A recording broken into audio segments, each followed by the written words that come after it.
Nous sommes des adorateurs. Nous sommes appelés à adorer en esprit et en vérité. C'est vraiment la mission que Dieu nous donne. Comme le disait Shekinah dimanche, c'est bon de chercher sa présence, de passer du temps pour être dans un cœur à cœur avec Dieu, de vivre cette intimité avec notre Seigneur.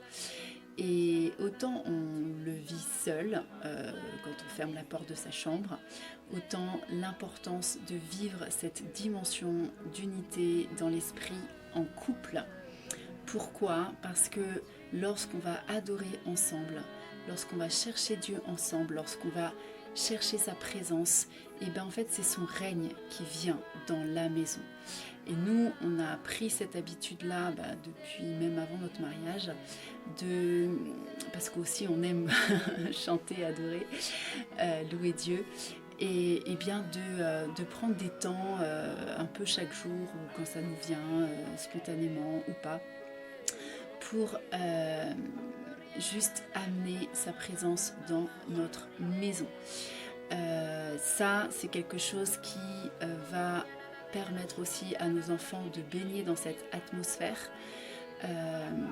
C'est clair que nous sommes, en tout cas en tant que parents, les garants de ce qui se passe sous notre toit. Et la question, c'est quelle atmosphère je veux voir régner dans ma maison. C'est-à-dire quel parfum sort de chez moi. Si ce sont des cris, des disputes, des reproches ou des plaintes, ça va régner toute la journée et ça va mettre une sale ambiance, une sale atmosphère. Alors pour ça, c'est vrai que nous le matin, on va passer un petit temps pour Dieu, c'est vraiment lui offrir les prémices de notre journée, donc ensemble, en famille, juste pour l'inviter à régner sur la journée. Et croyez-moi, ça change l'atmosphère entre une journée où Dieu n'est pas au rendez-vous. Donc là, c'est vraiment l'inviter à venir prendre toute la place et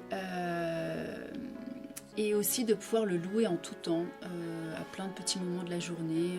Voilà, ça c'est assez variable. Il y a des filles qui se mettent à chanter, à louer, à prendre des chants, ou des fois on va le prendre tous ensemble, ou des fois juste Jonathan et moi. Mais de générer vraiment, la louange, c'est un style de vie. Alors il y a eu... Moi j'aime beaucoup aussi, parce qu'on n'est pas tout le temps au piano, mettre des playlists. Alors j'ai mes playlists de chants, de louanges et d'adoration. Il y a ma playlist Worship in English, Worship French, et puis un peu plein de playlists différentes en fonction de ce que j'ai envie aussi pour mes enfants, pour moi, pour l'atmosphère, pour la famille. Et c'est vrai que ça amène beaucoup de joie, de gaieté, si c'est ma playlist pour danser tous ensemble, voilà. Et donc ça, c'est une petite idée aussi. Je pense que vous avez tous des playlists de louanges. Et ce qui aide beaucoup, c'est aussi pendant le travail de l'école. On fait l'école à la maison. Et c'est vrai que ces moments où chaque enfant va travailler, j'aime bien mettre juste de l'adoration musicale. C'est un gars qui fait de la louange au piano et ça amène vraiment de la paix. La paix et puis la concentration, de vraiment être focalisé sur ce qu'on est en train de travailler. Voilà, tout ça pour vous encourager à vraiment mettre Dieu au centre et à le laisser régner sur l'atmosphère de votre maison et de votre famille. Voilà, ciao ciao!